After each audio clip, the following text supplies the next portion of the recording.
So it's time for our main event. And my goodness, what a main event we have got here. Because if you were paying attention to the time still left on the video, you will know that we had about 40 minutes to go here. And you will also know probably that the match itself doesn't even go for 15 of those. So we have a bit of an extravaganza here. Strap yourself in. I'm pretty certain this is where the show picked up from, Matt. We start with Howard Finkel announcing the guest ring announcer. New York's number one, Billy Martin, former New York Yankees manager. They absolutely love him. He then, this is Billy Martin now, introduces the guest timekeeper, Liberace. He comes out with the Rockettes. And the Rockettes and Liberace performed the can-can in the ring for 2 or 3 minutes. Then we get Billy Martin introducing Muhammad Ali. You can barely hear him as the fans are chanting Ali so loud. And he is going to be the special guest ring enforcer for the main event. Then the bagpipes hit, and out come Roddy Piper, Paul Orndorff, and Bob Orton Jr. behind a whole troupe of bagpiping people.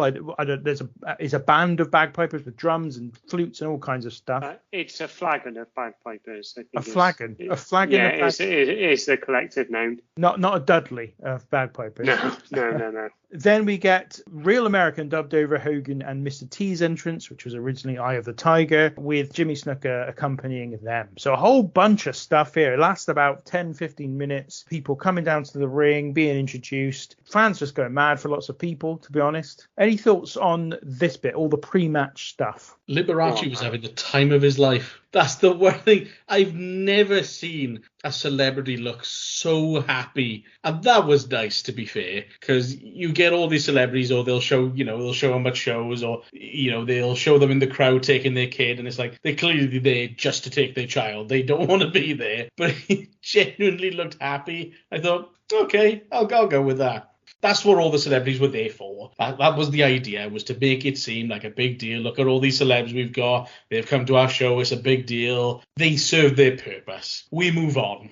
Well, you won't move on, but I ain't bloody moving on. I'm milking this.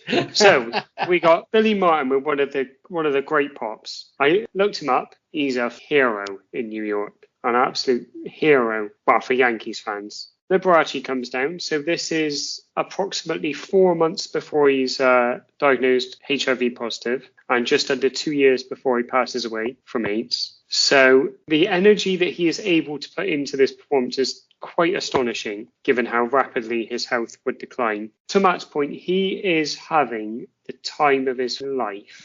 And I was all in for it, because this reminded me, and I know me and Tinky have got a few years on you, this reminded me of old school Saturday night television. So that's what and this reminded me of watching television with my nan on a Saturday night. She's got a lot of shout outs to my nan on this pod, and this reminded me of that. It's just so quaint and so innocent, and so not what wrestling is and what wrestling would become. To Tinky's point, the noise for Muhammad Ali. So they're like, you've got Billy Martin, incredible pop. You've got Liberace, great pop. And then Muhammad Ali comes out, and their voices must have been hoarse, because they are going absolutely nuts. And this is shortly after, I believe, Muhammad Ali is diagnosed with Parkinson's. So he's not in the best of health. Obviously, he was to live a long time after this. But he's clear, like you can tell in himself, that he's not the Muhammad Ali of even a few years before, when he was on Parkinson in the UK, which I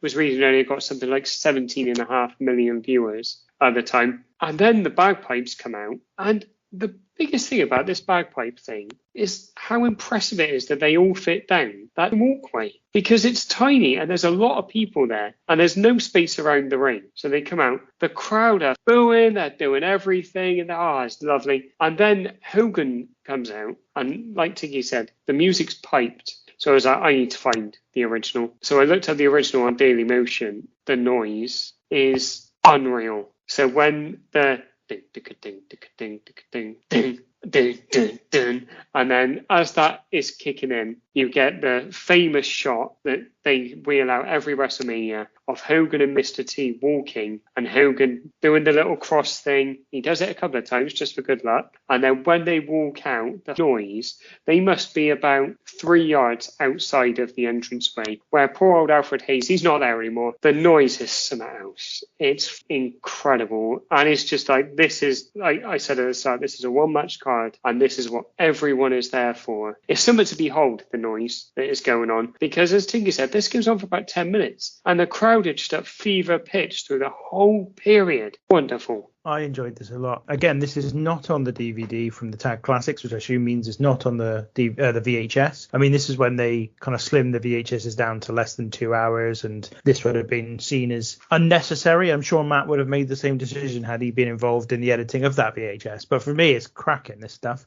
I remember a couple of weeks ago, Matt, you talking about WrestleManias being, about match quality, about where the best matches happen. And I was like, this is what WrestleMania is. This is what it's about. Like, we can all try and convince ourselves of something else. We can all tell ourselves that it's about the great matches, the best matches of all, and all that stuff. But it's just not true. It's always been about this stuff, this nonsense, basically, this over-the-top nonsense. But it's just very good, this over-the-top nonsense. I think Old Man's absolutely right. The pop for all three of the celebrities coming out is sustained, it's loud. Imagine being in I was thinking, imagine being in this crowd, just be like, just pop constantly, like popping. I mean, it doesn't matter what it's for, does it? Like, if you're in the crowd and you're popping over and over again, it does not matter what you're popping about. It could be anything. So I just thought that was really cool. I just thought, imagine being in the crowd. Then when the bagpipers come out, I was like, this isn't like it is now, where this would be recorded probably beforehand and they'd be miming it. They haven't got the technology to do it. They come out, they're properly playing that live. It's perfect. They come out, they've got like about 20 of them. There's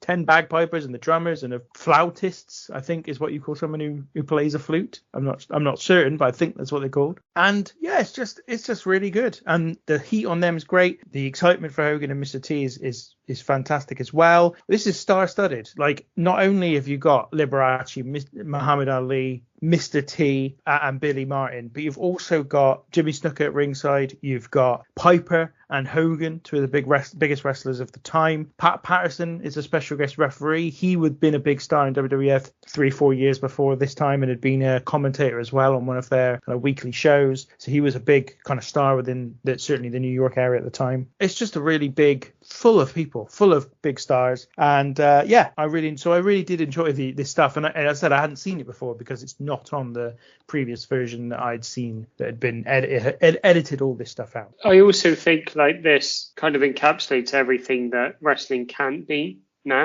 Like, you couldn't do this now, and yet WWE persist with it. So they've got Logan Paul at WrestleMania this year. So that will have happened by the time this comes out, because I believe it's happening on the Saturday. So Matt will be front and center for that one. And also, like, don't get me wrong, he was absolutely great, but you had Bad Bunny. And I know Tommy's a big fan, and he's like, this guy's a legit star. But he's not Liberace doing the can-can, is he? I think that's really key, actually, Old Man, because I think this is not a reflection of wrestling so much as a reflection of society. There aren't stars that everybody knows anymore. So you could say Bad Bunny is a massive star, and undoubtedly he is. I'm not questioning that. But my dad doesn't know who Bad Bunny is. I didn't know who Bad Bunny was before he was on the Royal Rumble last year. And Matt's shaking his head. He didn't know who he was. Now, I guarantee you, if we were in that crowd, my dad, if he was the same age as he is now, would know who Muhammad Ali was. I would know who he was. And, a 5-year-old would know who Muhammad Ali was. He was one of the biggest stars in the world that everybody knew. And that's probably the same for Liberace as well. And so it's not the same. There aren't those people don't really exist anymore because there's much more niche interests. There's far more to watch. There's far more different options you've got for your entertainment. So it doesn't really exist anymore. And I think that's where the change is, not necessarily in wrestling, but just in society as a whole. The equivalent in the UK of like a Liberace would have been like Brucey, wouldn't it? Or Bruce Forsyth. Terry Wogan. So the match itself, it's 13 and a half minutes. It is a tag team match. Muhammad Ali and Pat Patterson are the special guest referees. Pat Patterson's in the ring. Muhammad Ali's outside the ring. Hogan and Mr. T have got Jimmy Snuka. Piper and Orndorff have got Bob Orton Jr. in their corner. And it ends when Hogan manages to avoid Bob Orton hitting him with his cast from the top rope, and Orton getting Orndorff instead, allowing Hogan to pin Orndorff and win the match for Hogan and Mr. T. Let's start with you, Matt. Your take on this main event. Well, if nothing else, I was just grateful that the show was over. So that was probably my first thought. It really was hard for me to get through it because, I don't know if I mentioned it, but I didn't enjoy the show. So it took me a while to get into it. But the one thing that still really surprises me is just how over Mr. T is. And it's still, every time I see it, I can't fathom it. But it just, like, to me, he came across as probably one of, if not the biggest stars in the match. Like one of the tags that Hogan was working for was to get to Mr. T and for him to come in and, and save it. And I just thought it just seems so strange. It's such a weird thing for me to see. Let me interject there. Does that not tally, though, with what you saw from Bad Bunny at last year's WrestleMania? Because the biggest parts of that match were what Bad Bunny did. Yeah, that's probably a fair point. It's just hard because I didn't know much about Mr. T, don't know much about Bad Bunny. But yeah, match wise, it was fine. It was definitely star-studded.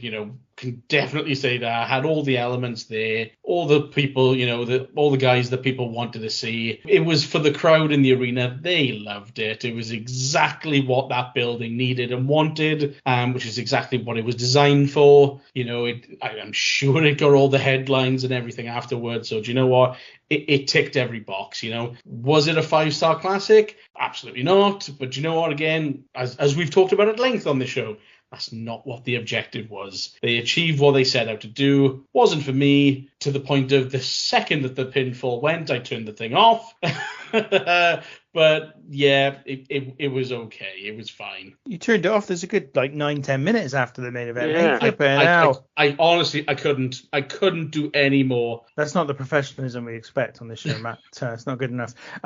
Old man, what were your thoughts? I thought this was all right. I think it's a masterclass in covering deficiencies. To Matt's point about Mr. T, in that what Mr. T does is he does a couple of power slams, does a lovely hip toss, the second best hip toss on the show, I think. And Hogan's doing Hogan, isn't he? Like Hogan's doing his selling thing, getting beaten up, and then temporarily giving the rub to someone else, and then getting the pinfall at the end, which, don't get me wrong, is not a criticism. It has to be because he's WWF champion. Like, he has to get the pinfall at the end. And also, Orndorff's going to take it because he's the lesser of the stars in the match. I thought this was all right, to be honest. No more, no less. But there's enough shenanigans going on, and it's infamous for people who know. Like Muhammad Ali getting in the ring to pretty much try and kill Piper in the early stages of the match. Like, Piper is running for his life, and then Pat Patterson manages to calm him down.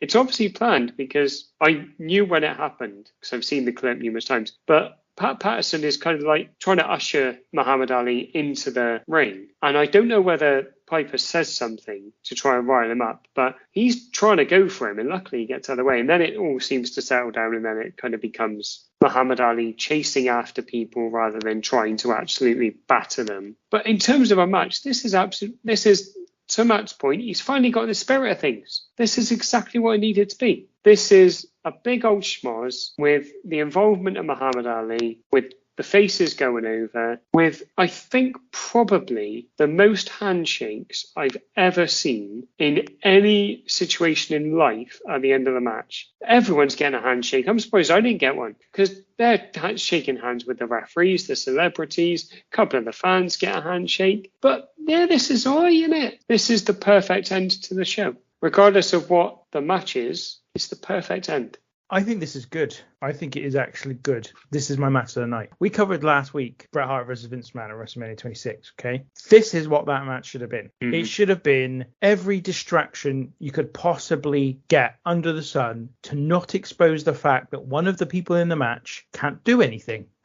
And that's what happens with Brett and Vince. Brett can't sell anything. He can't take any moves or anything. Can't even take a punch. So Vince gets nothing in on him. And so it's massively exposed that Brett can't do anything. Here, Mr. T isn't going to take any bumps because he's not a trained wrestler. So they don't want to injure him. They don't want to hurt him. He's a mainstream star after all. But he is going to hand out one or two moves. But he's only in the ring for like a minute or two here or there. And when he is, the fans are going nuts for it. They absolutely love it. Hogan otherwise controls the match on his team's end. But in the meantime, Snuka gets involved. Bob Orton Jr. gets involved. Muhammad Ali gets involved. There's all kinds of shenanigans going on, all kinds of nonsense. But it's just great, ridiculous fun. It's just real fun ridiculousness. And so I really appreciate it for that perspective. Now, technically, not a great match. There's nothing groundbreaking here. There's nothing super technically brilliant. But I just thought it was actually a really quite fun match. At no point could you get bored watching this. I didn't feel like it was an occasion where you could get bored with it. There, put it this way,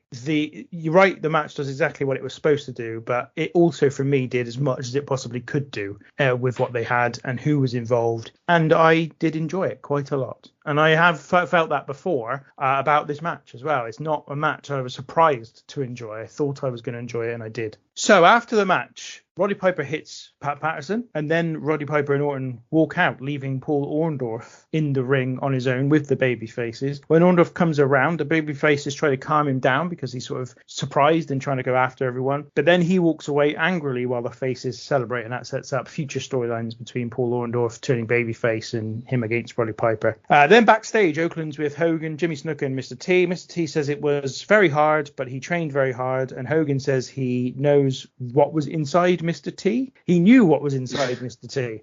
Not really sure what he means. Maybe he's talking about Victor again. I don't know.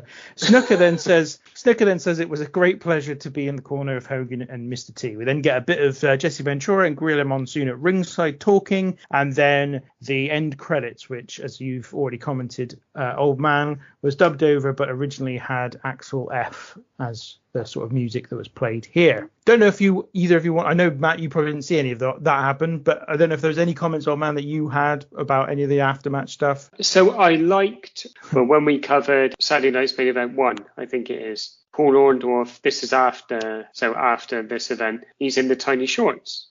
Yeah. And he's sat very close to Roddy Piper, and that's kind of where they pop off with each other, not in a sexy way. But so quite like that bit. Like I said, you missed the bit with all the handshakes. Enormous amount of handshakes. Mr. T promo is not to the level of the first one he cuts on the Saturday Night's Main Event that we covered, but that's fair enough. He's tired. He's had a wrestle. He's very tired. Hogan's promo is so far and away above everyone else's on this show, apart from Robert Heenan. It is incredible. He's brilliant here. He's absolutely brilliant in just getting across the point. It's a very short period, so I think that probably helps as well, because they would have been probably on the wind-up as well at this point to try and get in the highlights. But felt a bit bad for the people in the arena, because this may have been able to take place in the ring, but they were halfway home by this point, I think, judging by when they cut back to the wide shot of the arena. Yeah.